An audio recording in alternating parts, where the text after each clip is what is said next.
అందరికీ నమస్తే. పదవుల లొల్లి కాంగ్రెస్ పార్టీలో మొదలైపోయింది. ఉన్నయేమో 6 మంత్రులు. 6 మంత్రుల కోసం 30 మంది ఎమ్మెల్యేలు కాసుకొని కూర్చున్నారు. ఇక నేను సీనియర్ నాయకుల్ని, నా జిల్లా నుంచి నాకే ఇవ్వాలి, ఆయనకిస్తే మాత్రానికి ఖచ్చితంగా నాకు ఇవ్వాల్సిందే, మా నాన్న రాజకీయాల నుంచి ఎప్పటి నుంచో ఉన్నాడు. సో ఇవన్నీ ఇప్పుడు బయటకు వస్తా ఉన్నాయి. ఇక ఒకదాని తర్వాత ఒకటి కాంగ్రెస్ పార్టీలో ఇది ఎక్కువ ఉంటుంది.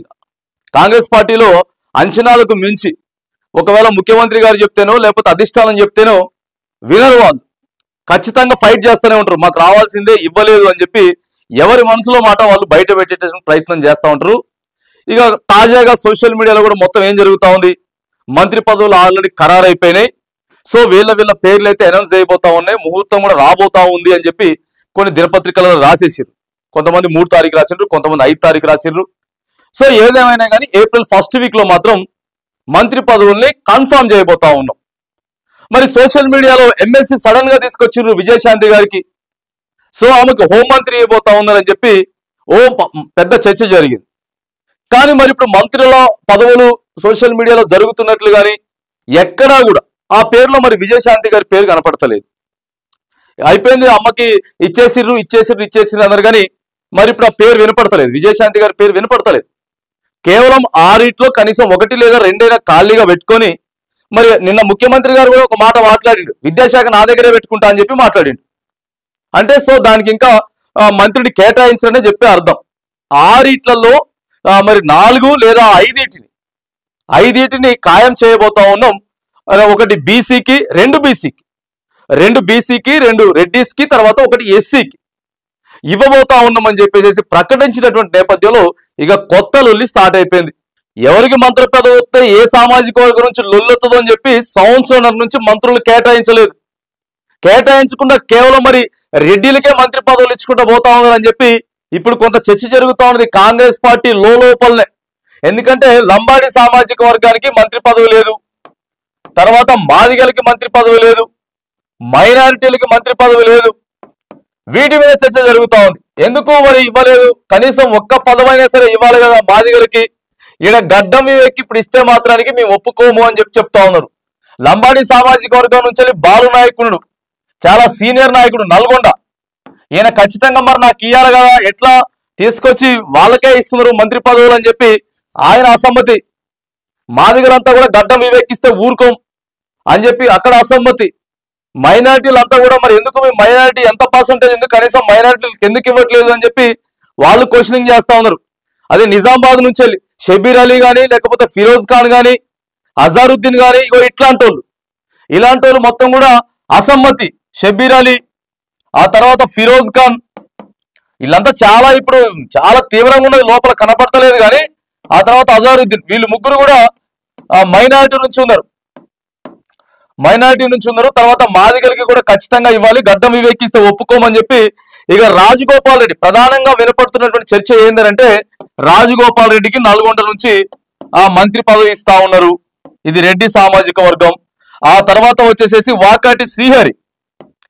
వాకాటి శ్రీహరికి ఇవ్వబోతా ఉన్నారు మంత్రి పదవి.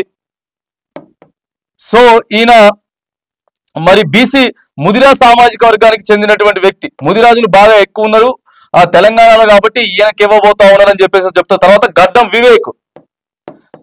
వివేక్ కి మరి ఆయన కూడా ఆదిలాబాద్ నుంచి వెళ్ళి ఈయనకి ఇవ్వబోతా ఉన్నారు గడ్డం వివేక్ కి. ఈయన ఎస్సీ మాల సామాజిక వర్గానికి చెందినటువంటి వ్యక్తి. తర్వాత సుదర్శన్ రెడ్డి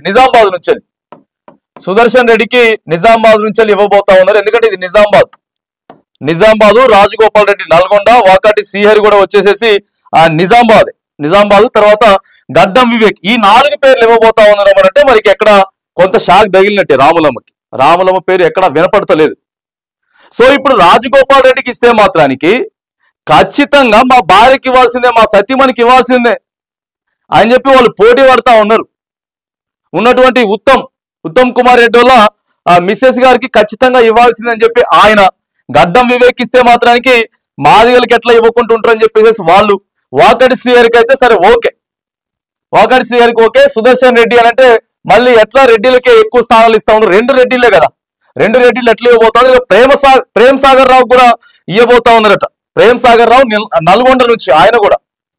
సో ఈయన పేరు కూడా కొంత వినపడతా ఉన్నది, ప్రేమ్ సాగర్ రావు పేరు వినపడతా ఉన్నది. తర్వాత ఇక బీర్లా ఐలయ్య, ఈయనకు కూడా వచ్చేటటువంటి అవకాశం కొంత ఉంది అనేది కూడా వినపడతా ఉంది, బీర్లా ఐలయ్య.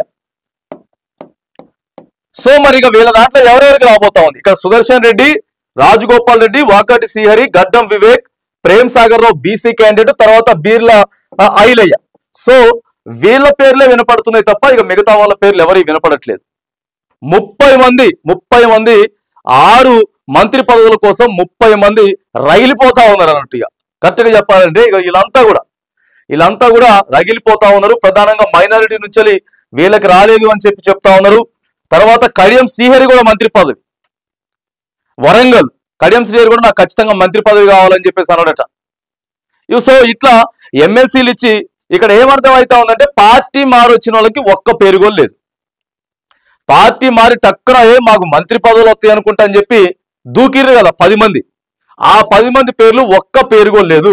సో ఈ ప్రస్తుతం కాంగ్రెస్ పార్టీలో లొల్లి మాత్రానికి మామూలుగా కాదు. ఇక ఆ 10 మంది పార్టీ మారినటువంటి ఎమ్మెల్యేలు ఇప్పుడు మంత్రి పదవి ఇచ్చారు అనుకోండి, ఆ సుప్రీంకోర్టులో కేసు ఉన్నది, ఏం సబ్సిడీ చేస్తలేరు 10 మంది.